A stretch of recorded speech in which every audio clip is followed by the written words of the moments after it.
आम्ही दिल्लीवरून शांततेचा संदेश द्यायला आलेलो नाही आणि राजकीय माणसासारखं कार्यक्रमात जाऊन हजेरी लावायची असती यासाठी मी जात नाही। मी जातो आणि जिथं जातो तिथं ठोकूनच येतो।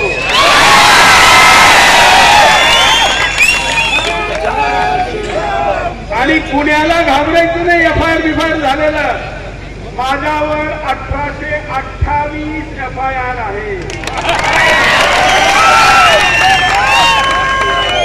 एवढे दाऊदवर पण नाही। दाऊदवर आहे का? दाऊदवर नाही।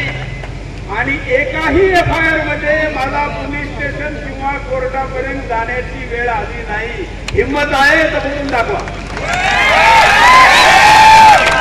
त्यामुळे सावध पवित्र घ्यायचं नाही, सावधान असलं पाहिजे।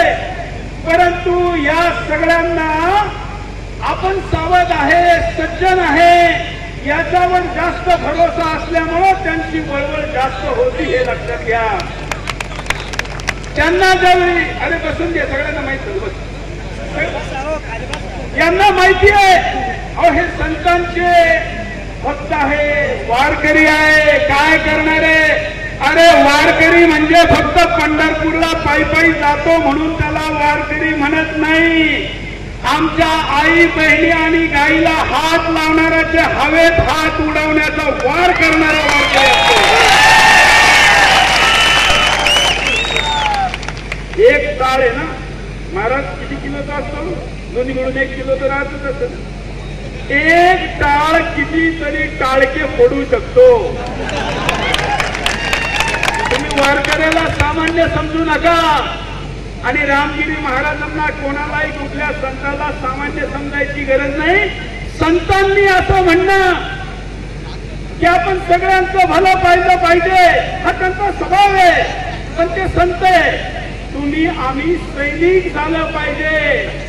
आपलं काम भलं पाहणं नाही, आपलं काम सजा देणं असलं पाहिजे।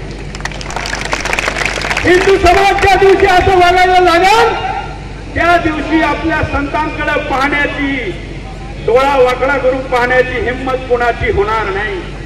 मी इथे येणार म्हटल्यानंतर काल रात्री BBC आणि दिल्लीचे काही मीडियावाले आले होते, कारण मी जाणार म्हटलं का त्यांना त्या ठिकाणी काही ना काही अफवा पसरवायला मिळते। मी शिर्डीच्या हॉटेलवाल्यांचे आभार मानतो का काल रात्री त्यांनी मुंबई दिल्लीहून आलेल्या काही अशा खोट्या पत्रकारांना आपल्या हॉटेलमधून काढून दिलं आणि बुकिंग कॅन्सल केली। आज त्याच्यापैकी एकाची इथं हिंमत झाली नाही यायची, नाहीतर मग तुमचे खोटे नाटे बाईट घेऊन अफवा पसरवल्या असतात। मित्रांनो, आज या मोर्चाला फक्त आपण प्रतिक्रिया देण्यासाठी आलो आणि बोललो गेलो, विषय संपला। फक्त असं होऊ द्यायचं आहे का? पाठीमाग असं होऊ द्यायचं का? कायमचा प्रॉब्लेम का या प्रवरेपासून या गोदावरीचा हा जो बेल्ट आहे हा कधीच गुलाम नव्हता।